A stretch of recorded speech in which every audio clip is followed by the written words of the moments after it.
Yo, what it do? It's your boy T-Lee, and I'm back with another crazy video from B-Ball Explained. You already know what it is, man. Every NBA referee scandal explained in 29 minutes. 29 minutes. Let's get into it. But before we start, make sure you like, subscribe, turn on that post notification bell. You already know we're on that road to 100K subscribers. I appreciate everybody that supports, that watches, that likes. You know what I'm saying? Let's go and get into it. Joey Crawford, Tim Duncan incident. The whole thing started on April 15th, 2007, during a game in Dallas. Tim Duncan was on the bench, not even playing, when referee Joey Crawford tossed him after handing out 2 technical fouls. The reason? Duncan was laughing, not loudly protesting, not jumping up and down, just laughing. With his head in a towel, Crawford said Duncan was mocking the refs and that the laughing was part of constant complaining. No, he got emotional. That's what it was. That's what it was. He got emotional because that's the most dumbest. Yeah, that definitely was a scandal. He got some beef with him. He got some he got some personal beef with, I think, with Tim Duncan, and Tim Duncan probably don't even know. He's like, what the hell? I just did this. Just imagine if he would have did this. He probably was like, yeah, he was copying me because I rubbed my chest tonight. Duncan, on the other hand, said Crawford came up and actually asked him, do you want to fight, during the text. That part right there set the whole thing on fire. After the dust settled, the league didn't waste any time. Commissioner David Stern stepped in and suspended Crawford indefinitely. He didn't just miss the rest of the regular season and playoffs, he also snapped a streak of 21 straight NBA Finals appearances. Yeah. On top of that, Crawford got slapped with a $100,000 fine. Yep. And was told to go through counseling and meet with a sports psychologist. Good. Duncan got hit too, though not nearly as hard. He was fined $25,000 for verbal abuse. That reportedly came from the expletive he tossed Crawford's way while heading to the locker room. Crawford did return later that year after completing everything the league asked. He met with Stern again in July and was reinstated in September. Years later, Crawford called the incident one of the biggest regrets of his career. He even said it changed his life and led him to continue therapy long after the league's mandate ended. I don't think Tim Duncan should have been slapped with him, man. But you know how it is. We know how it is with them people. Them people. I'm talking about my people. Them people. Strange twist. Despite the chaos, San Antonio didn't fall apart. Just a few weeks later, they went on to win the 2007 NBA championship. Mike Mathis, tax evasion case. It all started back in 1994 when the IRS launched Operation Slam Dunk, targeting NBA refs who downgraded first-class tickets to coach, pocketed the leftover money, and never reported it. Mike Mathis was part of that group. Over 50 referees were under the microscope, and some were raking in tens of thousands of dollars this way. By February 19th, 1997, things got real for Mathis. A grand jury hit him with 5 counts of tax fraud for underreporting $69,000 of income between 1989 and 1992. The scheme? He'd take the NBA-issued first-class ticket, swap it for coach, keep the extra cash, and sometimes use miles to still fly first class. That's some pretty wild gymnastics for a trip to a game. At first, Mathis denied it was intentional fraud. His lawyer argued tax rules weren't clear, and he genuinely misunderstood how the money should have been handled. But a year later, in February of 1998, Mathis changed course and pled guilty to 1 count of filing a false tax return.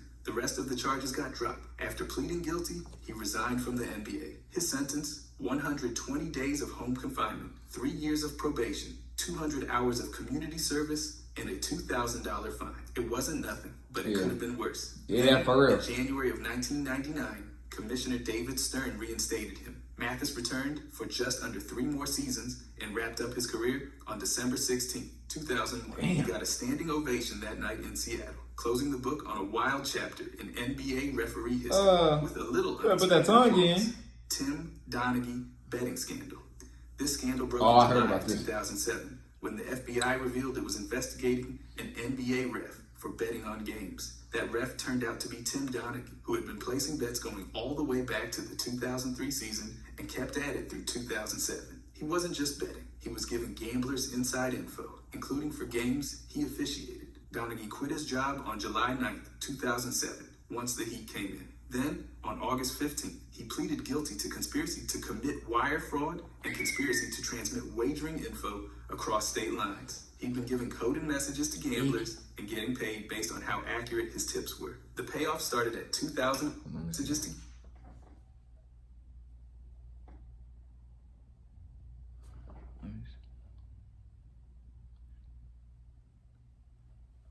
Oh, he was speaking in code. For real.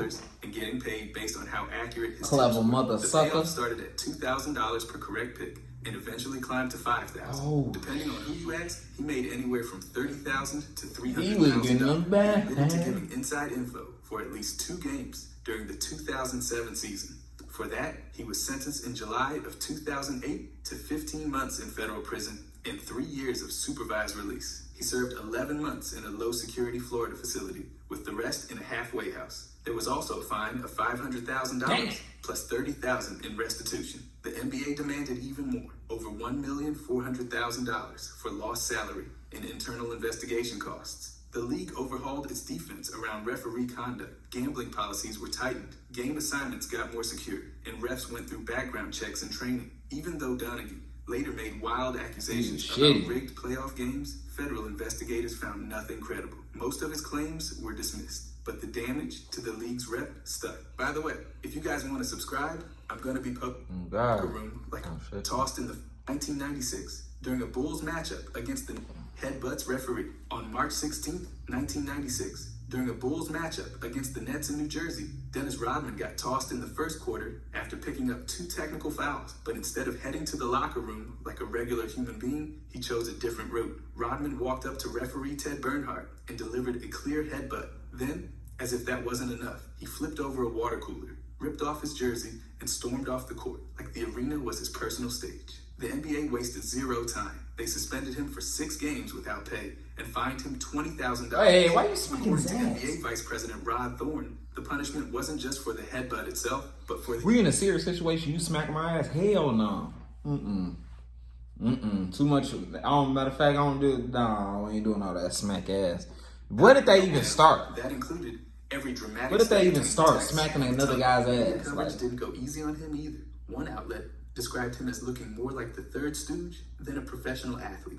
The whole scene was treated as both disturbing and bizarre. Even by Rodman's standard, this was no isolated slip-up. The moment added to his growing list of on-court eruptions that earned him a reputation as one of the league's most unpredictable personalities. Basketball historians still mention this as one of the peak examples of Rodman's emotional volatility. He already had a reputation for being wild, but this sealed it. You don't headbutt a ref and walk away quietly. It became one of those moments that stuck with fans and commentators. And despite the circus-like energy, it had real consequences. The Bulls had to keep it together without him for 6 straight games. And the incident kept Rodman's name in headlines for all the wrong reasons. Just another infamous chapter in his chaotic NBA time. I know MJ Jake blue. O'Donnell, Clyde Drexler incident. On May 9th, 1995, in Game 1 of the Western Conference semifinals between Houston and Phoenix, things got tense before the opening tip. At the captain's meeting, referee Jake O'Donnell refused to shake Clyde Drexler's hand. He later claimed he hadn't done so since the 1993 season. Then came the first quarter. After Drexler picked up a questionable foul and voiced his frustration, O'Donnell hit him with 2 quick technicals and tossed him out of the game. Drexler was furious and had to be held back by teammates and coaches as he charged toward O'Donnell. Houston was not quiet about it. They filed a formal complaint and even sent video of the pre-game snub. Elise Lanier, wife of Houston's mayor, personally reached out to Commissioner David Stern. While the league didn't announce any formal punishment, they stopped assigning O'Donnell to playoff games for the rest of the postseason. That meant he missed the finals for the first time in 23 straight seasons. Damn. He was still paid, but he never officiated another playoff game again. The usual $1,000 fine that players receive for being ejected, the league rescinded it for Drexler. That move raised even more eyebrows. It looked like the NBA was quietly admitting something was off. O'Donnell officially retired in December of that year. He insisted he wasn't suspended and that it was his choice to walk away. Still, he admitted to being confused about why he wasn't called back, even though they paid him anyway. He denied having any personal beef with Drexler and said he just didn't take anything from anybody. That ejection ended a career with 2,134 regular season games, 279 playoff games, and he had beef with him. NBA Finals appearances. 1951 college basketball point shaving scandal. While most attention goes to the players, this one also dragged an NBA referee straight into the mess. Saul Levy, an active league ref, was caught arranging outcomes in 6 NBA games back in 1950. That included matchups involving teams like the Knicks and Celtics. He didn't just get swept up by accident. He was a key figure in the betting network. His involvement led to changes in the Wilson-Morritt Act, so referees could be explicitly prosecuted for this kind of scheme. The broader scandal hit between 1947 and 1951, with 35 college players fixing at least 86 games. Schools included City College of New York, Long Island University, New York University, Manhattan College, Toledo, Bradley, and Kentucky. But Sol Levy's role proved that the corruption wasn't limited to college kids. It reached the pro level too. Once the Manhattan District Attorney had wiretaps and confessions, the house of cards fell fast. James Kellogg from Manhattan College helped set the trap after reporting a bribe offer. While most of the players involved were banned and slapped with suspended sentences, Levy's case had a bigger effect. It showed refs were not immune, and the law had to catch up. The fallout for Sol Levy wasn't just legal, it wrecked credibility across officiating. The NBA didn't release a lengthy public statement, but after that, Levy was gone. His downfall helped push the league toward stricter oversight and legal protections to prevent officials from becoming part of the betting circle again. This whole thing remains the largest fixing scandal in college hoops, but Sol Levy's part proved that even those in stripes could be part of the setup. He left behind a warning shot that the defense around officiating needed to be way tighter. Scott Foster, Chris Paul feud. This has become one of the NBA's most high-profile referee-player clashes. Chris Paul has made it clear he believes it's personal. He's even said the tension stems from an unresolved incident involving his son, and he claims the leagues tried to mediate before, holding meetings with Doc Rivers, his father, and referee leadership. Then came November 22nd, 2023. Paul got tossed in the second quarter of a Warriors versus. Suns game after 2, quick text from Foster. Foster called the first for unsportsmanlike conduct and the second for continuing to complain. That was Paul's 7th career ejection, but his first from Foster. Paul said, "It's personal." Multiple people echoed that the ejection felt overboard. Steve Kerr said the first technical made sense, but the second crossed the line. Steph Curry called it unnecessary escalation. Chris Mullin said Foster let his personal feelings interfere. Then there's the playoff record. Teams led by Paul have gone 3-17 in postseason games with Foster officiating, losing by over 11 points per game. Paul finally got one win under Foster in April 2023 when the Suns beat the Clippers. Foster's got a reputation. Players call him the extender because he often shows up in games where the trailing team suddenly stays alive. He's also known as Agent 48, and not in a flattering way. He's been voted worst ref in multiple player surveys. Despite criticism, the league keeps putting him in high-pressure spots. Foster's worked over 220 playoff games and 16 straight NBA finals. He's clearly trusted by the league. But things got even messier when it came out that Tim Donaghy made over 130 phone calls to Foster. During the time, he was under investigation. An NBA probe cleared Foster of wrongdoing, but the phone records still raised questions. Dick Bavetta game he was putting him up on game. Former NBA referee Tim Donaghy claimed Bavetta had a reputation for keeping games close, not necessarily fixing outcomes, but supposedly trying to avoid blowouts. Donaghy said Bavetta would tell his crew to give marginal calls to one team when the score got lopsided. He said it was about not embarrassing teams, not about picking winners. Donaghy used this logic to bet on large underdogs. So that's who Donaghy got it from. He got it from his old ass. Yeah, basically. And Bavetta officiated games, believing they'd cover the spread. Now he want to snitch. Doesn't support it. A review from BYU economist Joe Price showed betting on underdogs in games refereed by Bavetta actually led to losing returns. Teams favored by 7 or more points covered the spread more than underdogs did. In fact, the supposed advantage for underdogs one last time, and this is why I say basketball won't be how it is, because it's too much iffy stuff that be going on, you know what I'm saying, in the game. It's like, it's really not even about basketball anymore. It really is. It's about personal stuff behind scenes. Weird stuff. It's like, it's not the same anymore. Where you can actually play basketball. Real rules, not no scandal shit, not no, oh, we can't make them win. Boy, if you lose, you lose. Like, so, like, just imagine all the teams that's supposed to win a ring, but because of referees or some backdoor-ish that's going on behind the scenes, they don't win and stuff. Like, just imagine.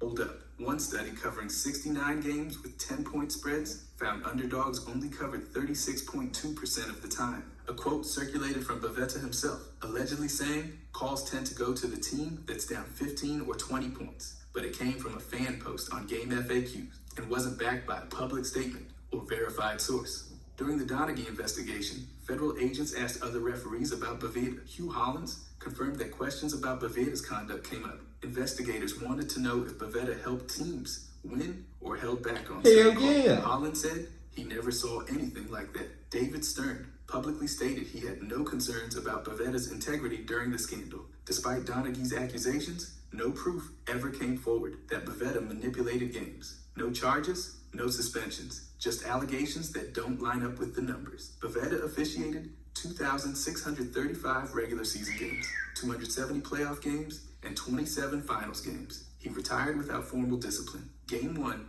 2012 Knicks versus Heat officiating controversy. In the first half alone, Miami attempted 28 free throws, while New York had only 5.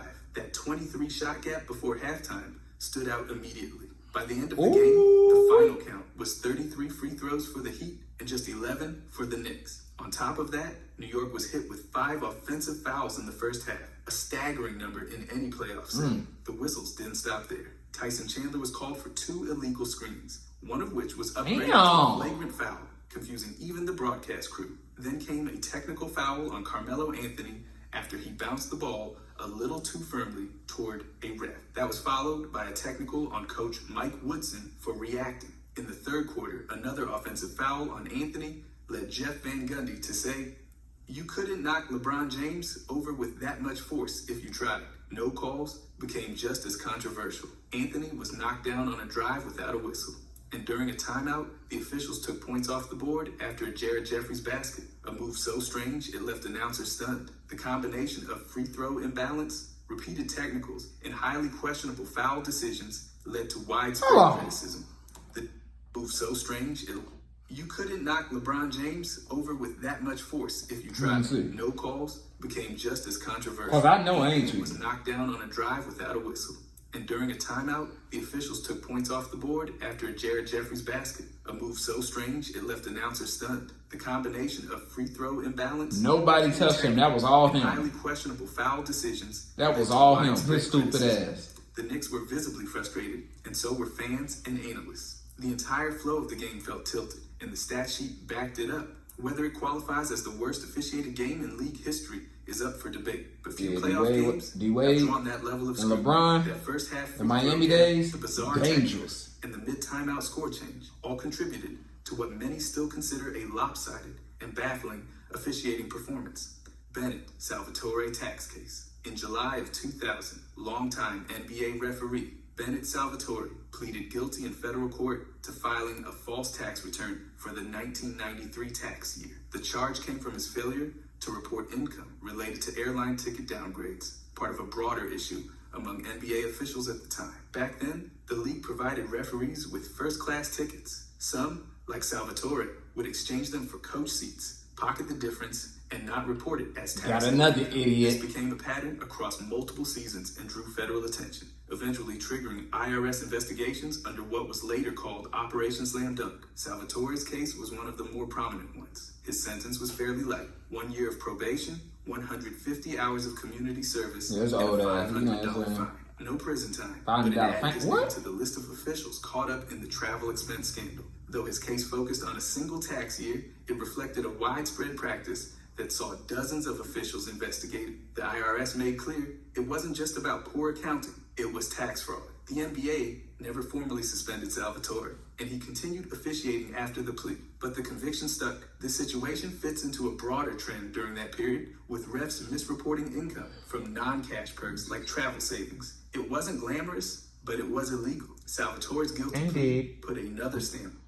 Let's go. A scandal that touched every level of the league's officiating crew and set off policy changes inside and outside the NBA. Even though his penalty was relatively minor, the public stain didn't go away. His case is still cited anytime the topic of referee credibility or league integrity comes up in conversation, Eddie Rush, Carla Knaufel claim. In 2002, singer Carla Knaufel made a legal claim stating she met Michael Jordan after being introduced by NBA referee Eddie Rush. According to her version, Rush approached her at an Indianapolis hotel where she was performing, complimented her singing, and then called Jordan at his hotel room to introduce the two over the phone. That claim surfaced as part of Knaufel's countersuit in an ongoing legal battle with Jordan, where she alleged he offered her $5 million to remain silent about their relationship. Jordan denied any such agreement, and the court later ruled the alleged confidentiality deal couldn't be enforced. The NBA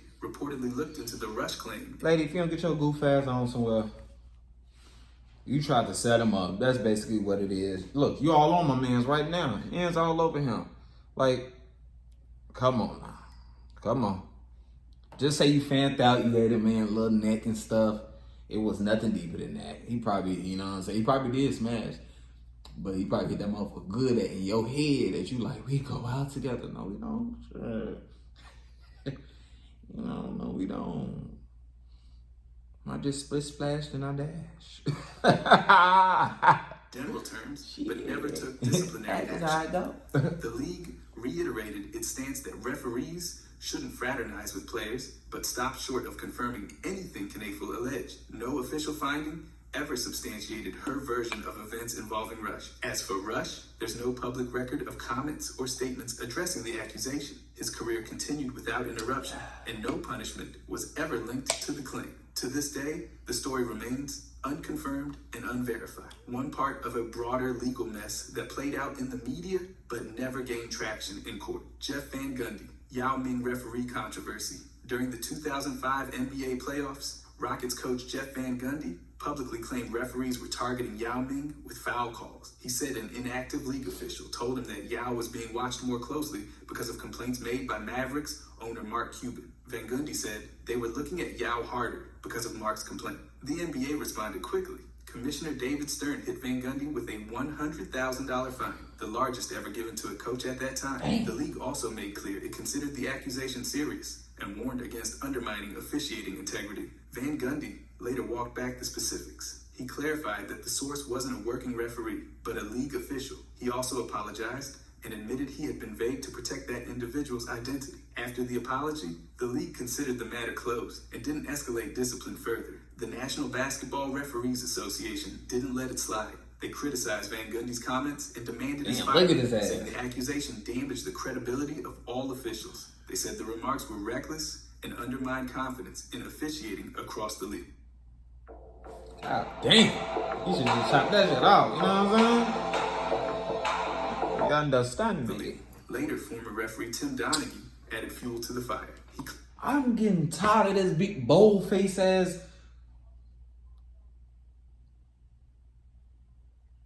But I'm getting tired of seeing his ass. God damn, he always in some shit. He always got something to say. Sit your bold face ass up. Like, strong face ass. Like, big ear ass. Like, sit your ass down. A supervisor did tell Van Gundy that Yao was being targeted more closely, backing the core of Van Gundy's allegation. But Donaghy's comments came as part of his broader, highly controversial claims about officiating and betting, which the league had already investigated separately. In the end, the league levied the fine. Van Gundy clarified, and no additional action followed, but the moment stayed on the record. Another entry in the long and complicated saga of NBA coaches publicly questioning referee motives. Rodney Mott's suspension on January 12, 2007, after a game between the Portland Trail Blazers and the Miami Heat, NBA referee Rodney Mott made an obscene gesture toward a fan and used inappropriate language. At the time, Mott was in his 9th season as an NBA official. The gesture and language were serious enough that the league handed him a 3-game suspension without pay. There was no official fine announced, and the NBA didn't release a detailed public explanation. But the decision made clear the league viewed the behavior as a violation of its professional standards. No appeal was filed, and Mott served the suspension. Years later, some analysts revisited the case and argued that Mott might have been used as a scapegoat. The theory was that his suspension helped the league deflect from bigger officiating criticisms happening at the time. Still, that didn't lead to any reversal or reduction in the penalty. The suspension stood. Despite the incident, Mott continued his career without major interruption. He returned to officiate regularly, and was later selected to work the 2013 NBA All-Star Game, a clear sign of confidence in his performance after the suspension. The league never readdressed the gesture publicly, and Mott didn't issue any formal public statement about it. But within the NBA community, the suspension remained one of the few times a referee faced direct discipline for in-game fan interaction. Mott's career continued for years beyond the event, and while the moment stands out as a rare disciplinary action against an official, it didn't mark the end of his time in the league. It simply became a notable footnote in a longer officiating resume. 2006. So he literally got suspended for no reason. Officiating controversy. Game 5 between the Dallas Mavericks and Miami Heat became the centerpiece of debate when D. Wade was awarded free throws with just under 2 seconds left in overtime. That foul call led to the game-winning points and gave Miami a 3-2 series lead. By the end, Miami had 39 free throw attempts compared to Dallas's 25. But in Game 5 alone, Wade had more free throw attempts. I'm not gonna lie. This is the times where the games will be getting intense, bruh. I don't get that feeling no more. I'm not gonna lie. When the Mavericks was on their shit, when the Pistons, I'm gonna keep saying it. When they was on it, when it was getting intense. But I never knew being a youngin' that they was doing scandalous stuff behind the scenes. Damn, they was fooling my ass. Than the entire Mavericks team. Mark Cuban, Dallas's owner, publicly criticized the officiating. Cubicle box head ass boy. The report said he implied the league wanted a certain outcome. The NBA fined him $250,000 for his post-game conduct and comment. That became one of the largest fines ever handed out to an owner at the time. Tim Donaghy later entered the picture. After pleading guilty in a separate betting scandal, he claimed the Mavericks were screwed out of a championship in 2006. He said league officials influenced refs to help create dramatic series outcomes. He named the 2006 finals as a series allegedly affected by that mindset. The public, especially online, echoed those frustrations. Fans pointed out how many whistles favored Miami, and the foul on Wade near the end of Game 5 kept fueling suspicion. The idea that officiating tilted the series never went away. But despite the noise, no official investigation proved misconduct. The NBA never admitted wrongdoing or announced internal findings. The calls remained controversial, but the championship stood. Wade's performances were praised, the Heat were crowned, and the Mavericks had to wait 5 more years for a title. The officiating remains one of the most debated elements of that finals, fueled by close calls, emotional reactions, and lingering doubt from both fans and insiders. Courtney Kirkland, Sean Livingston altercation. On December 3rd, 2017, during a game between the Warriors and the Heat, Golden State's Sean Livingston got frustrated after a no call on a short jumper. He approached referee Courtney Kirkland, got in his face, and the two made contact, brushing foreheads on the baseline.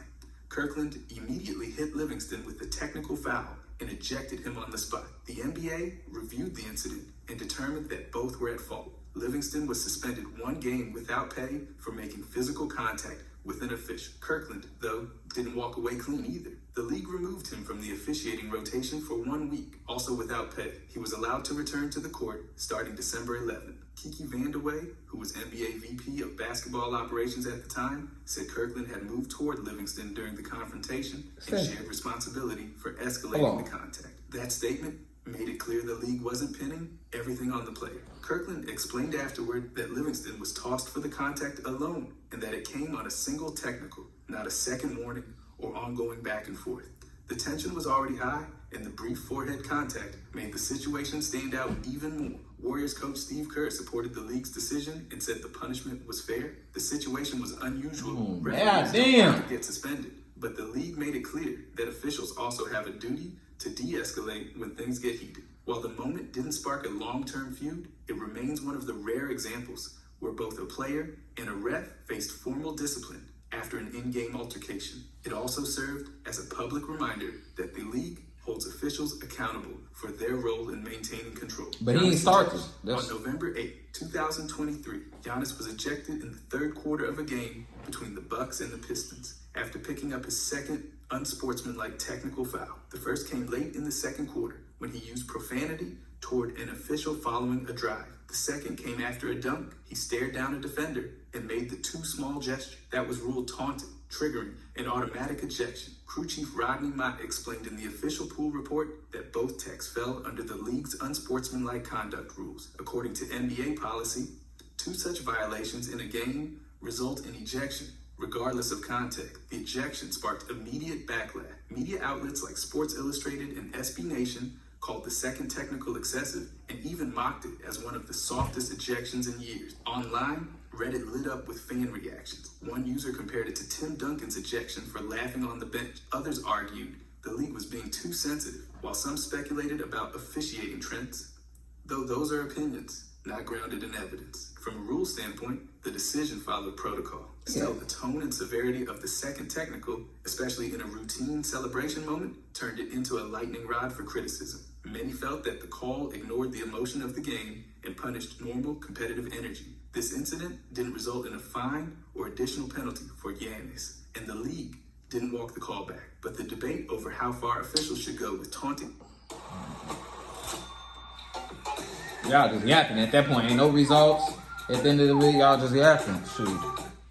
Beard of the game. 74 to 75 NBA season, after a game in Seattle, referee Earl Yogi Strom got involved in an unusual post-game altercation. While standing at the scorer's table, a woman approached him, likely looking to talk or get an autograph. Strom pushed her away, reportedly to create space. In response, Seattle Supersonics guard Fred Brown shoved Strom back into the crowd. Things didn't escalate further, thanks to Coach Bill Russell and fellow referee Hugh Evans, who quickly stepped in to separate the two. The moment was chaotic, but short-lived. Initially, the league wasn't light-handed. Then Commissioner J. Walter Kennedy intended to suspend Strom for 6 games. That penalty was later reduced to a $600 fine instead. Strom didn't accept the fine quietly. He appealed through the referees union, claiming he acted in self-defense. The union didn't press the appeal, but a year later, under new commissioner Larry O'Brien, the fine was rescinded entirely, and Strom was reimbursed. No suspension was ever enforced, and Strom remained active as an official.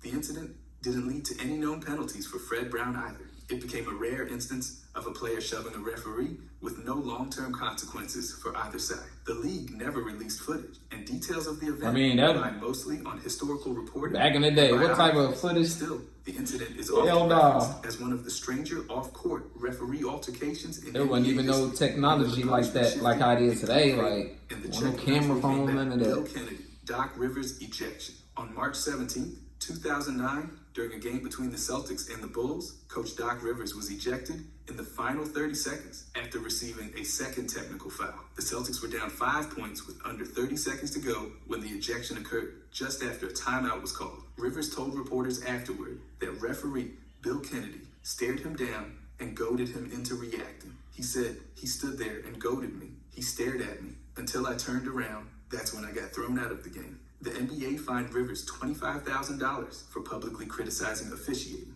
which is standard league practice. But the league also quietly fined Kennedy an undisclosed amount for how he handled the situation. The fine was tied specifically to how Kennedy engaged with Rivers during the timeout and how the escalation was managed. That didn't sit well with the referees union. Their spokesperson, Lamell McMorris, said Kennedy followed league protocol and removed himself from the confrontation as trained. He argued that punishing Kennedy could make it harder for referees to enforce rules confidently. The union also pointed to Rivers' own conduct, suggesting the coach had a pattern of unprofessional behavior toward officials. The league did not reverse either fine or issue further statements. The union's main concern was that fining an official for enforcing the rulebook could set a precedent that discourages refs from doing their jobs under pressure. This incident became one of the few times where both a coach and an official were fined, stemming from the same confrontation.